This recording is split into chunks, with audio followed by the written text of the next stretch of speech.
इस कार्यक्रम के पुण्यार्जक हैं माता पिता श्रीमान रूपचंद जी जैन, श्रीमती कमला जैन, दिनेश जैन, रेखा जैन, दिवेश जैन, दिशा जैन, गंगवाल परिवार, प्रवासी मुंबई, निवासी ब्यावर।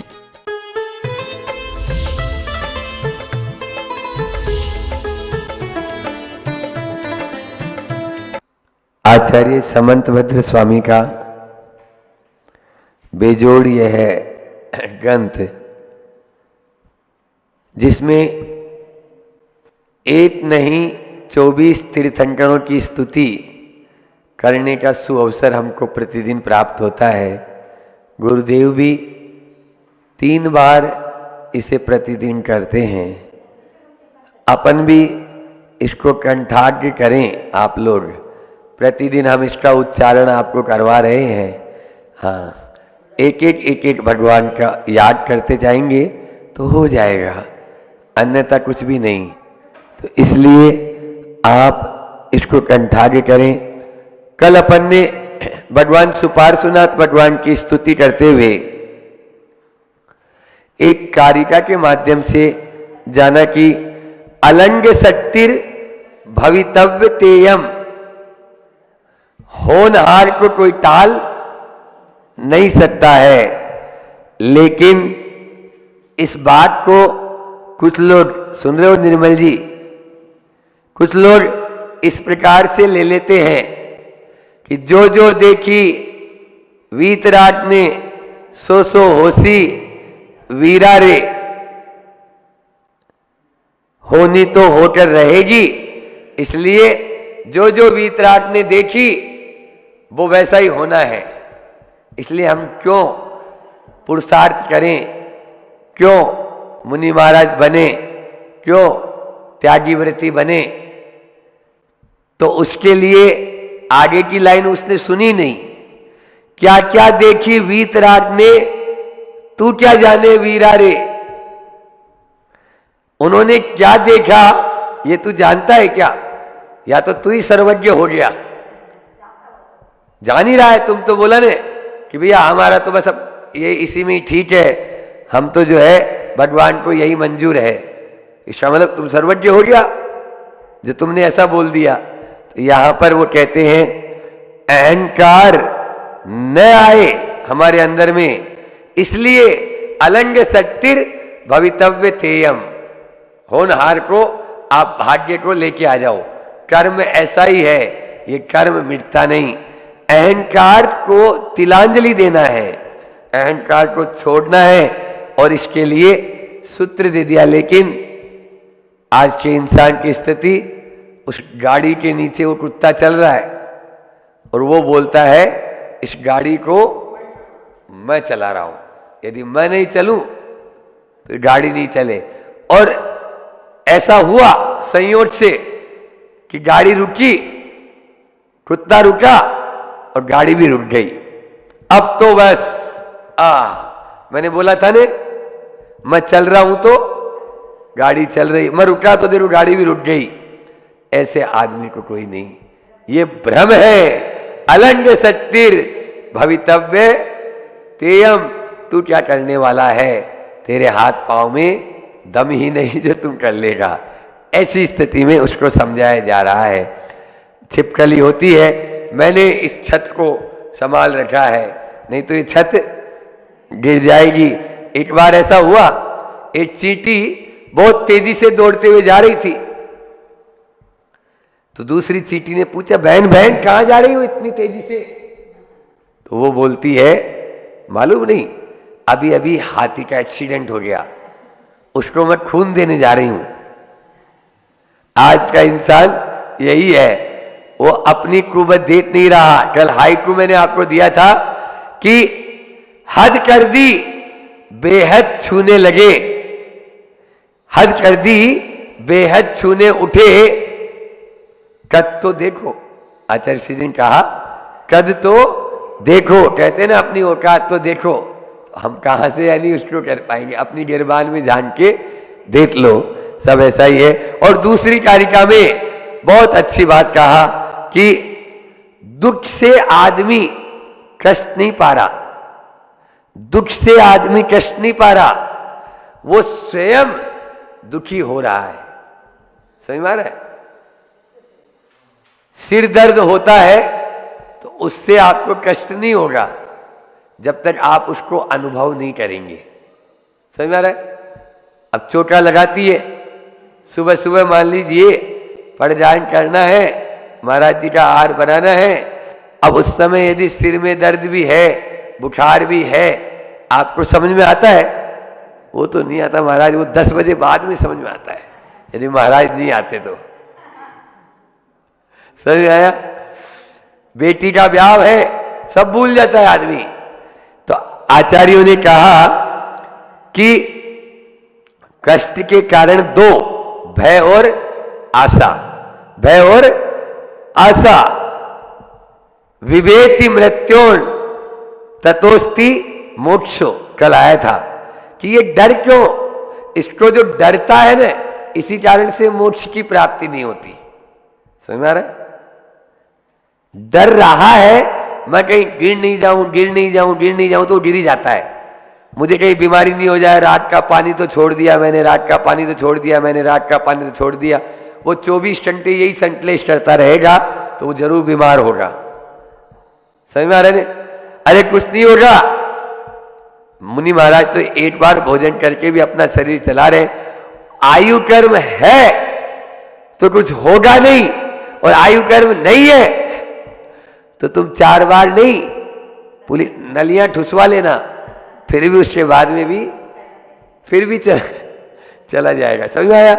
तो ये इसलिए कभी भी ये मत सोचो। तो यहां पर बहुत ही अच्छी बात कल आचार्य भगवत ने कही थी कि मरण से यदि आदमी डरता है, इसलिए इस संसार से छुटकारा नहीं मिलता, और मोक्ष को चाहता है पर उसकी प्राप्त नहीं कर पाता। ये 2 बातें अपन ने बताई। और हाइकू दिया था, जितना चाहा, जो चाहा, जब चाहा, क्या कभी मिला? नहीं मिला। आज आगे आपका ही उपदेश हे भगवान प्रामाणिक है। ध्यान रखना, वक्ता की वाणी तभी प्रामाणिक मानी जाएगी जब वह खुद प्रामाणिक है। खुद गुरुजी गुलगुले खाए और दूसरे से बोले गुड़ बहुत नुकसान करता है, मत खाया करो। बोले गुरुजी तो गुलगुले खा रहे हैं और दूसरे को दोष बता रहे हैं, वो आपको असर ही नहीं करेगा। आपको याद होगा वो बात कि वर्णी जी के पास में आए और वर्णी जी से पूछा, क्यों वर्णी जी ये भिंडी कैसी है? भिंडी, हमारा ये बेटा बहुत भिंडी खाता है और दूसरी कोई सब्जी खाता ही नहीं, खाली इसको भिंडी की सब्जी चाहिए बस, और दूसरी सब्जी नहीं लेता। तो उन्होंने कहा कि 7 दिन बाद में आना, हम अभी जवाब नहीं बता पा रहे।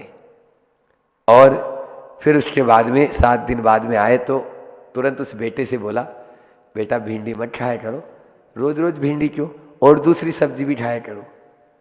तब उसकी माँ ने कहा, ये बात तो आप उस दिन भी बोल देते। बोले तब तक मैं भी तो भिंडी रोज खा रहा था, मैंने भी नहीं छोड़ी थी, इसलिए हम दूसरे कैसे बोले भिंडी मत खाया करो। समझ में आया? वक्ता की वाणी असर भी तभी करती है, अन्यथा वो असर नहीं कर पाएगी। बहुत अच्छी कारिका यहां पर प्रामाणिकता के ऊपर कि किस प्रकार से हम अपनी इस उपदेश को सार्थक कर सकते हैं। सर्वस्य तत्वस्य भवान प्रमाता, मातेव बालस्य हितानुशास्ता,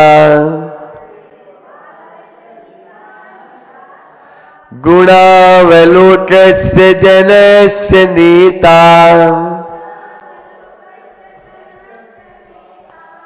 मयापि भक्त्या परिणूयसेद्य।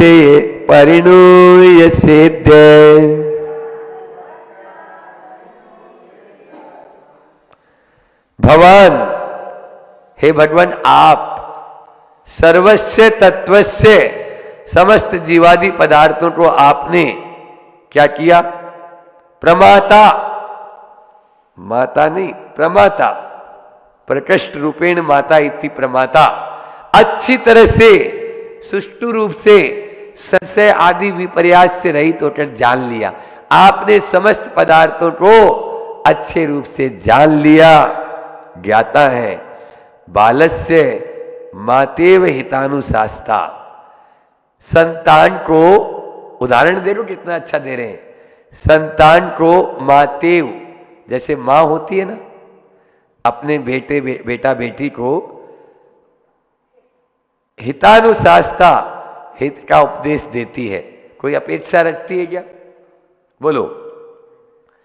कोई भी माँ कोई भी अपेक्षा नहीं रखती और वो उसको अच्छे संस्कार देती है, अच्छा उपदेश देती है। गुणावलोकस्य जनस्य नेता, अब जो गुणावलोकस्य, गुणों का अवलोकन करने वाले जनस्य लोग हैं, उसको उनको नेता, आप उनको सन्मार्ग दिखाते हैं। नेता कौन होता है? जो रास्ता बताए, वो कौन क्या कहलाता है? नेता, कि हाँ ये रास्ता अच्छा है। आप उनके मार्गदर्शक हैं। अतः अद्य, आज, मयापि, मुझ, भट्ट्या भक्ति पूर्वक परिणुय से मन वचन काय से स्तुत हो रहे हैं। बहुत अच्छा यहाँ पर आचार्य समंत भद्र स्वामी सुपार्श्वनाथ भगवान की स्तुति करते हुए कह रहे हैं, हे भगवान, आप सर्वज्ञ हैं, आपने सब अच्छे से जान लिया। जैसे माता है ना, उसके समान है। माता निस्वार्थ भाव से बेटा बेटी के लिए सदुपदेश देती है, ऐसे ही आप भी हम अज्ञानी जनों और जो कुछ सम्यक दर्शन को जानने वाले हैं, गुणावलोकस्य जनस्य, जो गुणों का अवलोकन करने वाले हैं, ऐसे लोगों के लिए भी आप उन सभी भव्य प्राणियों के लिए क्या है? मार्गदर्शक हैं, नेता हैं। इसलिए हे भगवान, हम आपके स्तुति कर रहे हैं, आपके चरणों में प्रणाम कर रहे हैं। बहुत ही सुंदर यहाँ पर इस छंद के माध्यम से आचार्य भगवान कह रहे हैं कि आप देखिए, माँ की उपमा, माँ जो होती है संसार में, माँ की भूमिका पिता से बहुत बढ़कर होती है। समझ में आया? पिता भी जन्म दे रहा है, लेकिन पिता केवल जन्म दे दिया, लेकिन बच्चे का जो संबंध है वो माँ से पूरा जुड़ा हुआ रहता है। आप देखिए, उसकी नाल माँ के नाल से जुड़ी हुई है।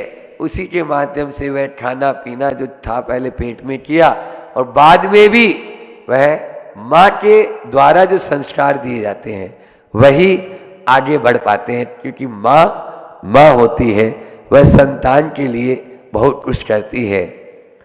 वो आता है ना उसमें, तू कितनी अच्छी है, तू कितनी प्यारी है, भोली भाली है, ओ माँ, ओ माँ।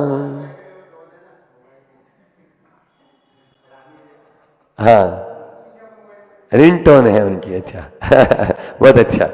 तो यहाँ पर माँ का अपना स्थान है।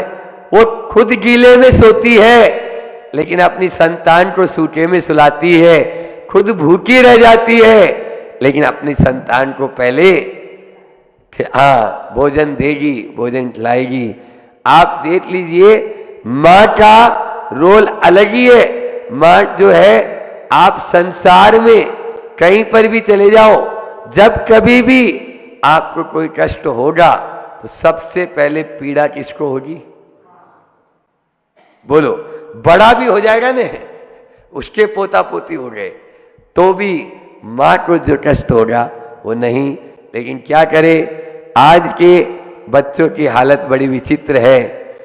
बचपन में माँ की सैया को गीली रखता था, और जब अब बुढ़ापा आ गया तो माँ की आंखों को गीली रखता है। लगता है उसको गीले में ही माँ को रखने का अभ्यास हो गया है। ये बहुत बड़ी विडंबना है। इसलिए माँ को कभी भी कष्ट नहीं, माँ को भगवान की उपमा भी दी है अनेकों ग्रंथ शास्त्रों में, अनेकों ग्रंथों में, कि माँ यदि मान लीजिए आप याद करो उस दिन को जब हम ट्रक की तरफ जा रहे थे और उस ट्रक के नीचे आ जाते, यदि माँ लपट कर नहीं पकड़ती तो, छत के ऊपर थे, छत के नीचे झांक रहे थे, माँ यदि उस समय हमें नहीं पकड़ती तो क्या होता। माता पिता का कभी भी कर्ज चुकाया नहीं जा सकता, लेकिन यदि चुकाना चाहते हो तो उपाय बता देता हूं। बोलो, चुकाना चाहते हो तो उपाय बता देता हूं, और वो उपाय क्या है? दीक्षा ले लो। समझ में आ गया? दीक्षा ले लेंगे, संयम के पथ पर आगे बढ़ जाएंगे तो माता पिता की कीर्ति और बढ़ेगी। इससे ज्यादा और खुशी उनको कुछ भी नहीं होगी। आप लाखों नहीं, करोड़ों नहीं, पूरे संसार का वैभव भी न्योछावर कर देंगे तो भी उतनी खुशी नहीं होगी। यदि आप संयम के पथ पर आगे बढ़ जाएंगे तो माता पिता का ऋण नहीं, ऋण उतर जाएगा, या ऋण आप और उनके ऊपर जो है आप कर लेंगे कि नहीं, हमारी माँ ने हमारे साथ में। इसलिए यही एक मार्ग है जो जिनेंद्र भगवान ने बताया है, उसके माध्यम से अपन आगे बढ़ सकते हैं। इसका पद्यानुवाद ले लें, समय भी आप लोगों का हो रहा है।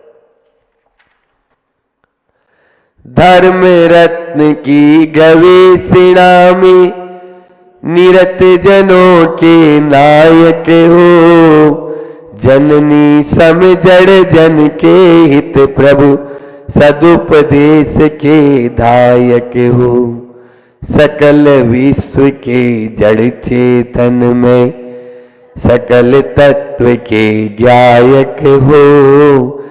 इसीलिए मैं तब गुण गण का गीत गा रहा गायक हूँ। इसीलिए मैं तब गुण गण का गीत गा रहा गायक हूँ। आप नायक है इस पूरे के पूरे तीन लोक के, और आप सदुपदेश देने वाले दायक है। आपकी ही वाणी हमारे लिए जिनवाणी है, बाकी तो सब जनवाणी है। जनवाणी से बचो और जिनवाणी को अंगीकार करो, जिनवाणी को अपने लिए आप ध्याओ तभी। और क्या बोला आपने? सबको जान लिया, जड़ और चेतन को, सकल तत्व को आप जान लिए हैं, लेकिन इसीलिए तो हम आपके गुणों के गायक हैं, आपको गाने वाले हम हैं। आचार्य श्री जी ने यहाँ पे सबको गायक बना दिया है पद्यानुवाद के माध्यम से। तो हमें यही सोचना चाहिए। इन 5 छंदों में सुपार्श्वनाथ भगवान की अद्भुत स्तुति की है, अद्भुत। पहले छंद में आपका स्वास्थ्य कैसा है? स्वास्थ्यम यदि यदि त्यान के में से पुंसाम, है न? आत्यांतिक क्षय जिन्होंने कर दिया, तो पहले छंद में यही बताया कि बस इन क्षण भंगुर वैभव को आप अपना मत मानो, ये संताप को उत्पन्न करने वाले हैं, इसलिए आप उसको छोड़ दो। दूसरे छंद में आचार्य भगवान ने इस शरीर एक यंत्र की भांति है।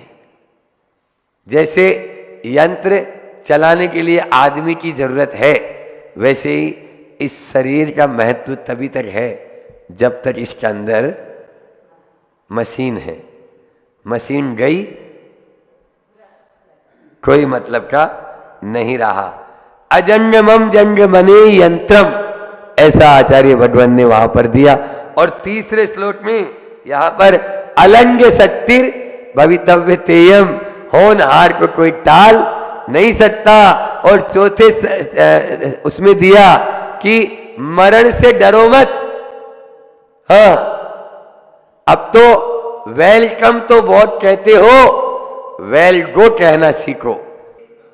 अब तो वेलकम नहीं, वेल गो कहना है।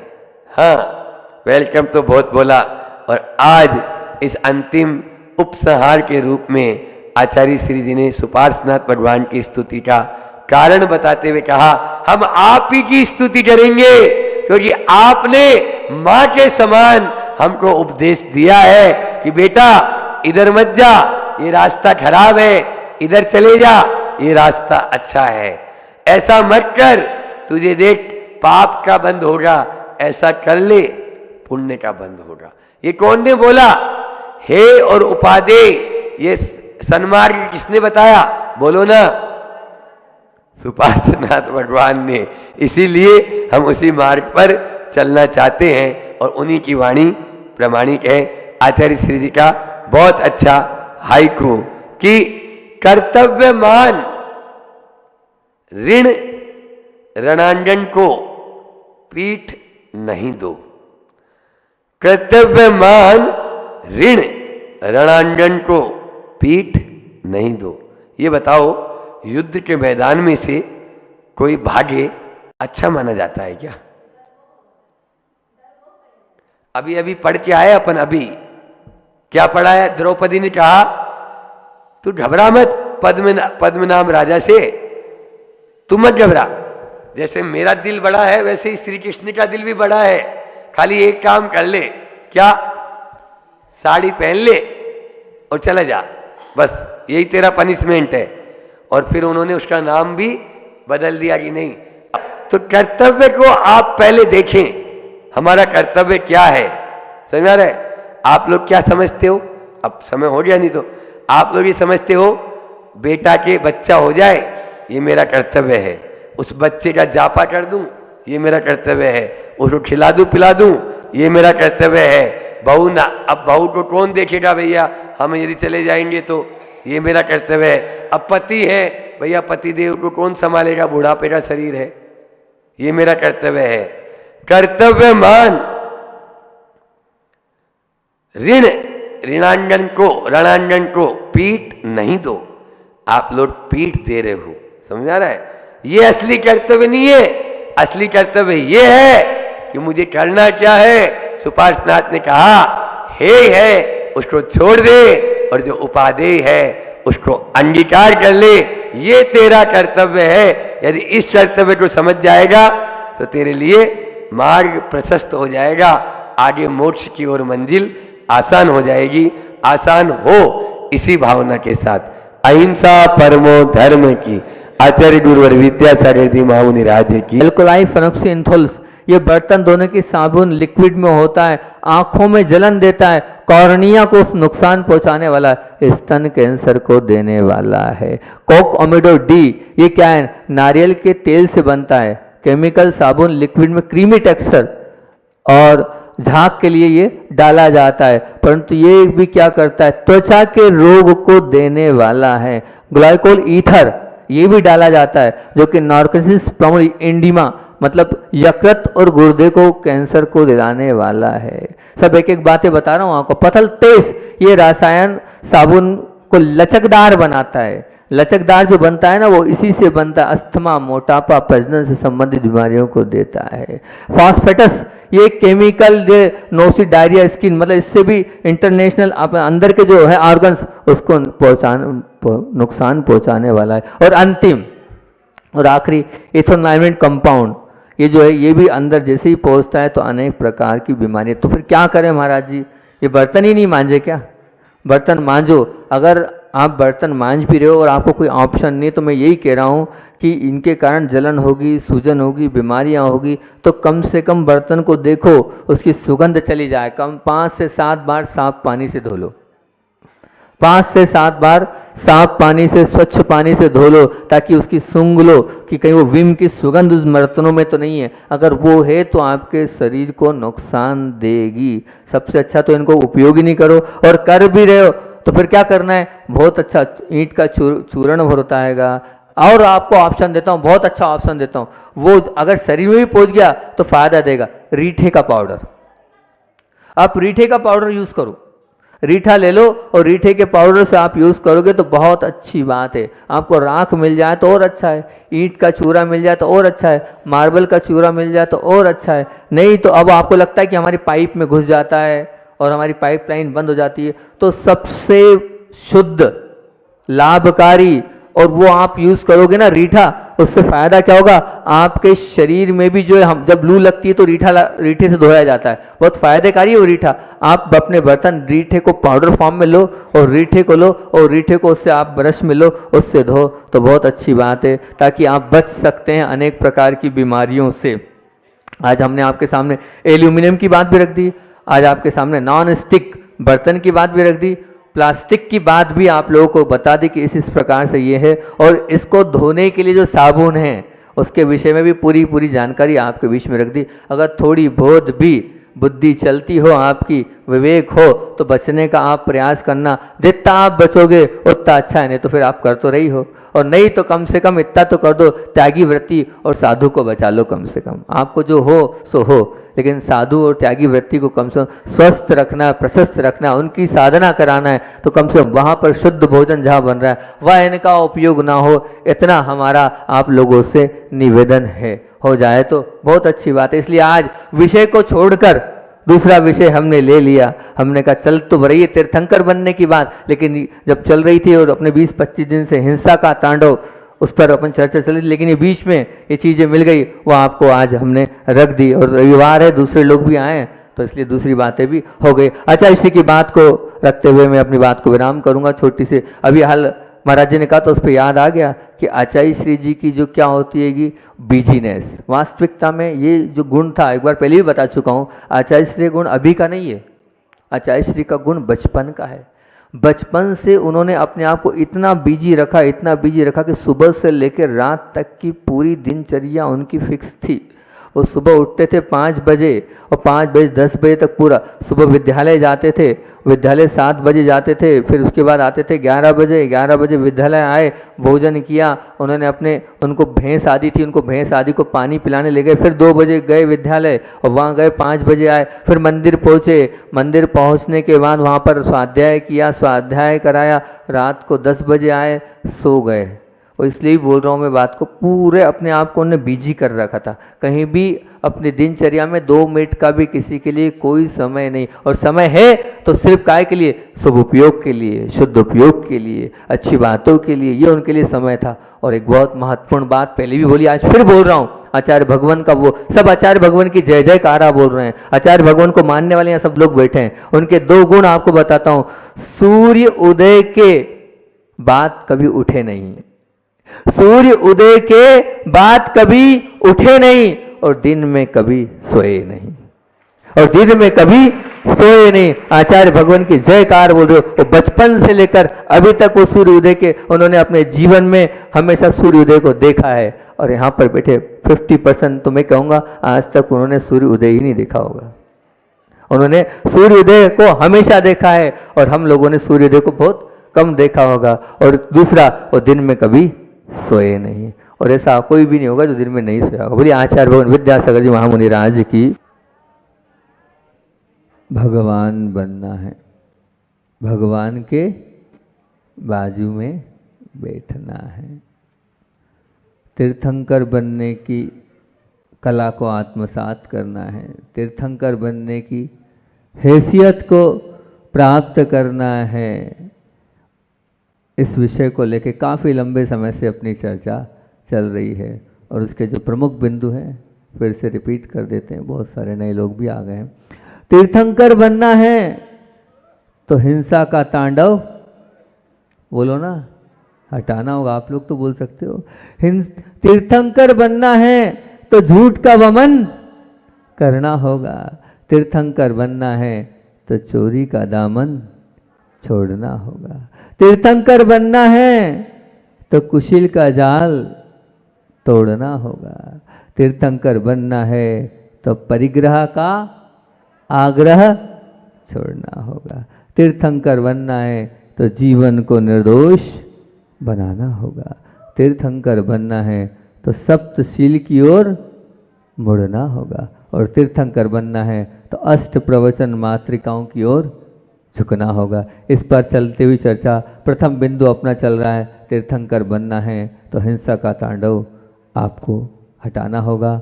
और कल तो मैंने दूसरी व्याख्या कर दी थी, बर्तनों की बात आप लोगों के बीच में रख दी थी।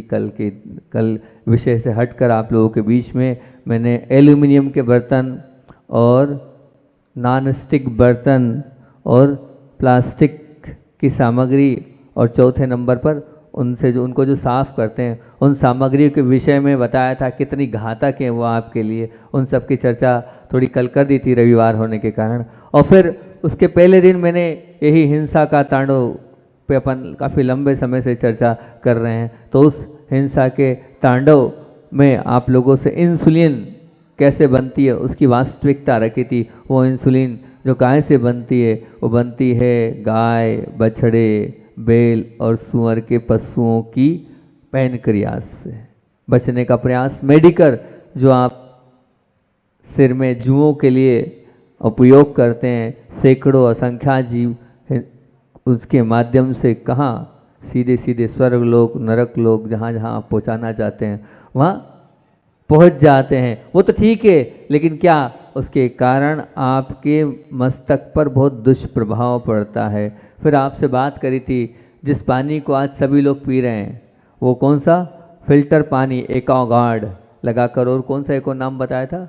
आरओ।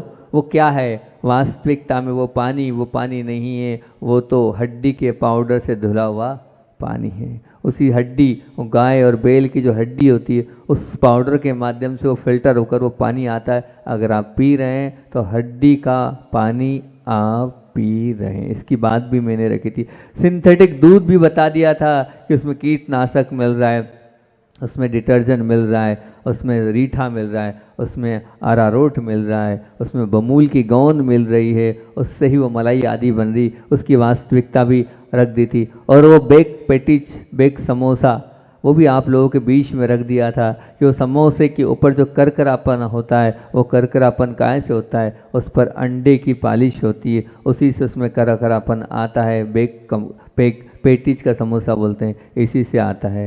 ये हिंसा की बात चल रही है, लगभग 1-2 दिन का विषय और है। काफ़ी लंबे समय से इस हिंसा का तांडव अपन करते आ रहे, 20-25 दिन तो हो गए इसको करते हुए। मैंने प्रारंभ भी यहीं से करी थी कि व्रत लेने का मतलब क्या है, क्योंकि व्रतों पर अपनी बात चली थी। तीसरी भावना तीर्थंकर प्रगति की प्रारंभ करी अपन ने, निरतिचार शील व्रत।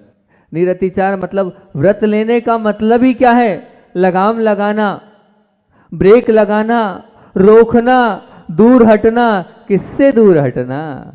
जो चेतना का हनन करती हो, जो चाल चलन को खराब करती हो, जो जीवन को कलंकित करती हो, जो हमारे जीवन में हमारे अंदर विकृतियों को लाती हो, हमारी प्रवृत्तियों को बिगाड़ती हो, जो मन को विकृत करती हो, जो पाप की ओर ले जाती है, वो सब, इन सब से बचना है। और इन सब से बचना है तो धर्म का उपदेश सुनना होगा।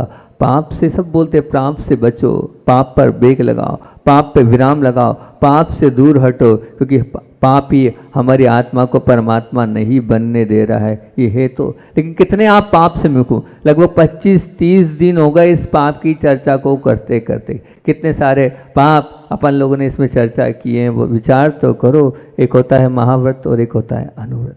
तो फिर पाप करने में रुचि क्यों? जब आपको अपना कल्याण करना है तो पाप में रुचि क्यों? त्याग के प्रति उत्साह क्यों नहीं? पाप की सीमा आपने बनाई कि नहीं? अनावश्यक पापों को परित्याग आपने किया कि नहीं? अगर कर लिया है तो बहुत अच्छी बात है। पापात्मक प्रवृत्तियां दिन भर में 24 घंटे में कितनी आप करते हो? सुबह से उठते हो और शाम तक आप, सुबह से लेकर शाम तक अपने आप को ऑब्जर्व करो, कहाँ कहाँ पाप हो रहा है, उस पाप को छोड़ने का प्रयास करो। मैंने तो शुरू से इन 25-30 प्रवचनों में वही दिया है। सुबह से नहाते हो, मांस के लोथड़े से नहाते हो, उन सब के विषय में बात भरी। वो नहाते हो, वो गीजर चलाते हो, हजारों कीड़े बिलबिलाते हैं, उसकी भी बात आप लोगों के बीच में करी। अगर हृदय में दया है, करुणा है से भरा है तो इस हिंसा को आपको दूर करना पड़ेगा। सुबह से उठते हो और हड्डी के पाउडर से बने उस पेस्ट से अपने मुंह को धोते हो, बताओ कहाँ से प्रशंसा आएगी? वो कपड़े की बात भी बोलिए, वो जो कपड़े पहन रहे हो, कौन से वो पावर लूम के कपड़े पहन रहे हो, जो क्या है वो तो सीधे सीधे मांस का लोथड़ा ही आपने ओढ़ रखा है। आइसक्रीम के विषय में 3 दिन चर्चा करी, पूरी आइसक्रीम खा रहे हो, उसकी हकीकत आपके बीच में रखी, कितने ई नंबर डलते हैं और किस किस से वो बनते हैं, वो सुगंधित और मुलायम बनाने के लिए और लंबे समय तक टिकाए रखने के लिए क्या क्या उसमें डलता है, वो सब। फास्ट फूड की बात करी, आपके घर के वो नमकीन इतने समय तक कुरकुरे क्यों हैं, सब कुछ बताया है कि सूअर के तेल, सूअर की चर्बी से वो तले जाते हैं, तभी तो वो कुरकुरे हैं। Cadbury, dairy milk, chocolate, cold drinks, cake, कुछ नहीं छोड़ा इन 25 दिनों में, सब कुछ आपके बीच में रख दिया जाएगा। अगर थोड़ा बहुत भी लगता है, इनको वापस से सुनना, इन प्रवचनों को, तो आप जागेंगे। क्योंकि जब हमने सुनाया था, बड़ी विडंबना है, अब जब सुनाया था तो जिनको त्याग कर, जो त्यागी लोग थे उन्होंने वो सुना हैगा, त्याग करने वाले उन्होंने सुना ही नहीं हैगा। और सुन लेंगे, और जितने ने जो सुन रहे थे धीरे धीरे वो सब कुछ उसका त्याग भी करते जा रहे थे। हाँ महाराज जी, इसका त्याग, इसका त्याग, इसका त्याग। वो क्रीम लगा रहे हैं, वो लिपस्टिक जो आप लपेट रहे हैं, कहाँ तक कितनी है आप विचार तो करो। खून से आप अपने आप को संवार रहे हैं, झूठा प्रदर्शन कर रहे हैं। वो पर्स, वो बेल्ट, वो चप्पल, जिनके लिए कितने निरीह पशु को तड़पा तड़पा कर मारा गया होगा, उनकी चमड़ी को निकाला गया होगा, उनकी खाल को निकाला गया होगा। वो एलोपैथी दवाई जिनकी रिसर्च में हजारों जीवों की जान चली जाती है, और आप उस दवाई को ले रहे हो। बहुत सूक्ष्म से सूक्ष्म बातें अपन इन दिनों में करिए। और मैं तो यहाँ तक कहता हूँ कि अगर वास्तविकता में अगर आप जैन हैं, थोड़ा सा विवेक अगर आपके अंदर आ जाए, तो आपका जो दूध और घी है, किस तरह से वो दूध और घी जीव रहित हो जाए, इस पर चिंतन करना। 99% लोग वो दूध पर भी विचार नहीं कर रहे हैं। आपके घरों में जो आटा है वो अगर मर्यादित हो जाएगा तो बहुत बड़ा काम हो जाएगा। क्योंकि सबसे ज़्यादा भोजन में आप अगर लेते हो तो आटा लेते हो, और वो आटा ही आपका अमर्यादित है, जीवों के भंडारों से सहित है। अगर थोड़े मन में आप वो जैसा खाए अन्न, बोलो ना, फिर उस अपवित्र वस्तु को आप निकालो। मर्यादित आटे के, चलो बाकी चीज़ नहीं कर सकते, कोई दिक्कत नहीं, कोई बाधा नहीं, लेकिन मैं आपसे कह रहा हूँ कम से कम, महिलाएं बैठी हैं यहाँ, मर्यादित आटा कर लो आप। इतना तो आप कर सकते हो, ये आपके हाथ में या आपके बस में। बाकी चीज़, घी बस में नहीं है, दूध बस में नहीं है, ठीक है, लेकिन हम जितना कर सकते हैं उतना तो कर लें। इतना तो रखें कि कम से कम वो आटा मर्यादित। तो आप समझते हैं कितने दिन बाद उनमें जीवों की उत्पत्ति प्रारंभ हो जाती है, मालूम है ना, सब जानते हैं। कितने दिन बाद? बरसात में 3 दिन बाद, और गर्मी में 5 दिन और 7 दिन। अब ये आपको पता है कौन यहाँ ऐसा बैठा है जो मर्यादित आटा लेता है? बताओ, बहुत कम लोग होंगे। इतने सारे लोग बैठे हैं, जो सुन रहे हैं, 10, 20, 25%, 10%, इसमें से अगर रेशो निकालूं 1% रेशो निकलेगा, 1-1.5% का रेशो निकलेगा जो मर्यादित आटा ले रहे हैं। थोड़ा बहुत भी अगर अंदर लगता है कि हम जैन धर्म को फॉलो करने वाले हैं, हम अहिंसा धर्म को पालन करने वाले, सबसे ज़्यादा आपके पेट में अगर कोई जाता है तो वो जाता है पानी और आटा। लगा लो रेशो, आप तोल लेना भोजन करने के पहले। क्या जाता है? एक पानी जाता है और एक क्या जाता है? आटा जाता है। पानी में भी आप बोल दोगे कुएं नहीं है महाराज जी, क्या करें, कुएं सूख गए हैं महाराज जी, कुआं बहुत दूर दूर है, कुएं के पानी में बदबू आती। ठीक है, छोड़ो, उसके लिए तो मैंने एक ऑप्शन बना दिया है, वो देता ही है सबको कि भैया सभी के लिए बोलता हूँ 1 महीने में 4 दिन कम से कम जैन बन जाओ, 4 दिन शुद्ध भोजन कर लो। अब नहीं बना पा रहा हूँ 30 दिन, तो क्या करूँ, 4 दिन के लिए श्रावक बना दूँ, और 4 दिन के लिए आप कम से कम कुएं का पानी या बारिश का, बरसात का पानी कर लो। अब बाकी आटे तो आपके हाथ में आटा तो आप कर सकते हो ना, कोई बहुत बड़ी उसकी वो भी नहीं आती है कि 2-5-6 हज़ार रुपये की आती है। एक साड़ी कम खरीदना और एक क्या ले आना, एक छोटी सी वो ले आना चक्की, और वो चक्की ले आओगे तो बहुत अच्छा होगा। क्योंकि आप खुद समझते हैं, और समझ के साथ आप अगर करेंगे तो निश्चित तौर से आप मानेंगे करने योग्य है तो कर लेंगे।